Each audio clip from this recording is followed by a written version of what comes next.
Chers amis, passionnés de géopolitique et d'actualité internationale, bienvenue sur cette nouvelle analyse exclusive. Aujourd'hui, nous plongeons au cœur d'un événement naval aux résonances stratégiques majeures. L'interception par la marine algérienne du cargo MSC Maria, battant pavillon étranger, mais en provenance directe d'Israël. Cet incident, loin d'être un simple fait divers maritime, cristallise les tensions régionales, oppose des visions géopolitiques antagonistes et pose une question cruciale. Assistons-nous à un rééquilibrage des rapports de force en Méditerranée occidentale? Dans les prochaines minutes, nous allons décortiquer méthodiquement les tenants et aboutissants de cette affaire, depuis la détection du navire jusqu'aux implications diplomatiques mondiales. Cette analyse rigoureuse vise à dépasser le simple récit des faits pour comprendre les mouvements tectoniques à l'œuvre dans la région. Abonne-toi dès maintenant et active la cloche des notifications pour ne rien manquer de nos décryptages exclusifs. La suite de cette analyse cruciale t'attend juste après. Rejoins notre communauté pour comprendre les dessous de l'actualité internationale. Plongeons sans plus attendre dans le vif du sujet. L'affaire débute par une alerte discrète mais capitale sur les écrans radars des services de surveillance côtiers algériens. Un mastodonte des mers, le MSC Maria, aussi identifié sous d'autres noms dans les registres maritimes, progresse dans les eaux internationales mais à proximité sensible de la zone économique exclusive algérienne. Son point de départ est sans équivoque, le port israélien d'Ashdod, code ILFA. Selon ses manifestes officiels, sa cargaison est anodine, produits agricoles et équipements industriels. Pourtant, une dissonance alerte les analystes des services de renseignement algériens. L'itinéraire du navire est erratique, suspect. Au lieu de filer vers le détroit de Gibraltar et l'Atlantique, ou de rejoindre un port européen standard, le faisant converger vers des eaux sous souveraineté ou surveillance algérienne.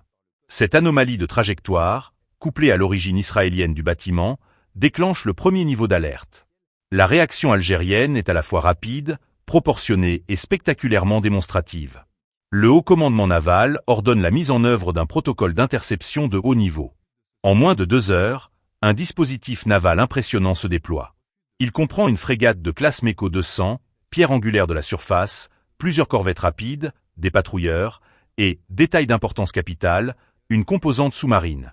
Des rapports évoquent la mobilisation de sous-marins de type Kilo, des bâtiments russes modernisés réputés pour leur discrétion, projetant une menace invisible et crédible. Cette flottille encercle le MSC Maria dans une formation tactique serrée, lui coupant toute route de fuite. Les ordres sont transmis, stopper les machines et se préparer à une inspection.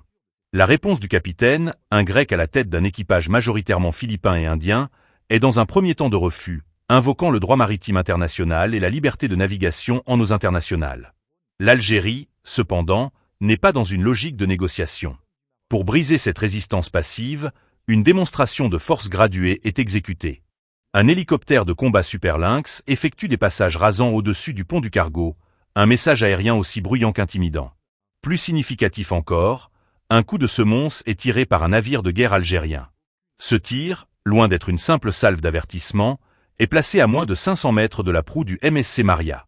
Dans le langage naval codifié, c'est un ultimatum non équivoque. La prochaine salve ne sera pas dans l'eau. Dépeinte comme un acte de piraterie moderne.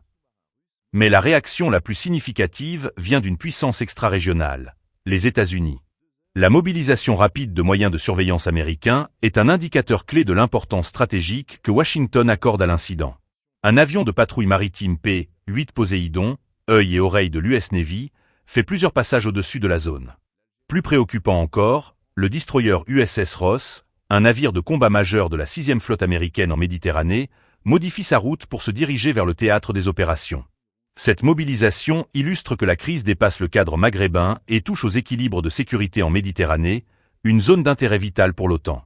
Les premières fuites médiatiques, sous forme de photos floues diffusées sur les réseaux sociaux, semblent conforter la thèse algérienne. Elles montreraient des caisses marquées d'inscriptions en hébreu et des logos identifiables comme ceux d'Israël Aerospace Industries, IAI, le géant israélien de l'aérospatiale et de la défense. Si ces éléments sont authentifiés, ils tendraient à confirmer que la cargaison dépassait largement le cadre des produits agricoles. Les spéculations des analystes pointent vers du matériel de haute technologie à usage dual, civil et militaire, ou explicitement militaire, systèmes électroniques de guerre, composants pour drones de reconnaissance ou de combat, voire des systèmes de brouillage ou de cyberdéfense.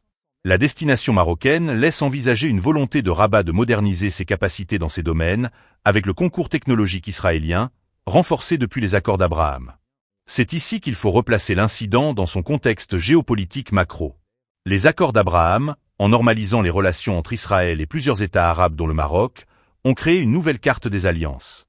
L'Algérie, farouche opposante à ces accords par solidarité avec la cause palestinienne, perçoit cette normalisation, surtout lorsqu'elle inclut une dimension sécuritaire, comme une menace stratégique à sa périphérie. L'interception du MSC Maria est donc bien plus qu'une opération de police maritime. C'est un message stratégique adressé à plusieurs acteurs. À Israël, que l'Algérie surveille et contrecarra les transferts d'armes qu'elle juge hostiles. Au Maroc, qu'elle a les moyens et la volonté de faire respecter ses lignes rouges, et à la communauté internationale, qu'elle est une puissance régionale souveraine qui n'acceptera pas que son environnement sécuritaire soit déstabilisé sans réaction. Les implications de cette crise sont multiples et potentiellement durables. Sur le plan du droit international maritime, l'affaire est un cas d'école complexe. L'interception en eaux internationales est juridiquement contestable, sauf à prouver une menace imminente ou à agir sous mandat international. L'Algérie semble préparer sa défense juridique en invoquant le droit à la légitime défense préventive et la protection de sa sécurité nationale, arguments qui seront scrutés et débattus. La crise risque également d'accélérer une course aux armements au Maghreb. Chaque pays pourrait chercher à renforcer ses capacités navales, aériennes et de renseignement, alimentant une dynamique de sécurité dilemma où les mesures défensives d'un acteur sont perçues comme offensives par l'autre. La dimension énergétique n'est pas à négliger. L'Algérie est un fournisseur crucial de gaz naturel pour l'Europe. Une déstabilisation prolongée de la région, ou une escalade militaire, pourrait menacer la sécurité des approvisionnements, ajoutant une pression économique considérable sur Bruxelles et les capitales européennes pour qu'elles œuvrent à une désescalade. Enfin, sur le plan médiatique et narratif, une bataille féroce est engagée. D'un côté, l'Algérie se présente en gardienne vigilante de sa souveraineté et de la stabilité régionale, interceptant une cargaison illicite. De l'autre, Israël et ses soutiens dénoncent un acte unilatéral et agressif, entravant la liberté du commerce. La victoire dans cette bataille de communication influencera profondément le soutien diplomatique que chaque camp pourra recueillir. L'interception du cargo MSC Maria par la marine algérienne est bien plus qu'un incident naval isolé. C'est un épisode symptomatique des reconfigurations géopolitiques profondes à l'œuvre en Méditerranée et au Maghreb. À travers cette opération d'une audace remarquable, l'Algérie a démontré plusieurs choses. Une capacité technique et opérationnelle indéniable de ses forces armées, une volonté politique d'assumer des décisions fortes face à des puissances établies, et une perception aiguë de ses intérêts stratégiques qu'elle est prête à défendre coûte que coûte. Cette affaire agit comme un révélateur des nouvelles lignes de fracture régionale, où les anciens clivages se recomposent autour d'alliances sécuritaires et technologiques. Les prochains jours et semaines seront décisifs. Plusieurs scénarios sont possibles. Une désescalade diplomatique grâce à une médiation internationale et une enquête transparente. Une cristallisation des positions avec des sanctions verbales et une guerre médiatique prolongée. Ou, dans le pire des cas, une escalade par accident ou provocation aboutissant à un incident militaire plus grave. La mobilisation américaine indique que les grandes puissances sont sur le qui-vive et tenteront probablement de contenir la crise. Quoi qu'il advienne, un seuil a été franchi. L'Algérie a signifié qu'elle était un acteur géopolitique incontournable, capable d'initiatives stratégiques autonomes qui impactent l'agenda régional. L'épisode du MSC Maria entrera probablement dans les manuels de relations internationales comme un cas d'étude sur l'affirmation des puissances moyennes dans un environnement multipolaire instable. La Méditerranée, ce lac historique de confrontation et d'échange, vient de voir s'allumer un nouveau point de tension, dont les ondes de choc se propageront bien au-delà de ses rives. La vigilance et l'analyse restent plus que jamais de mise pour décrypter les prochains mouvements sur cet échiquier complexe.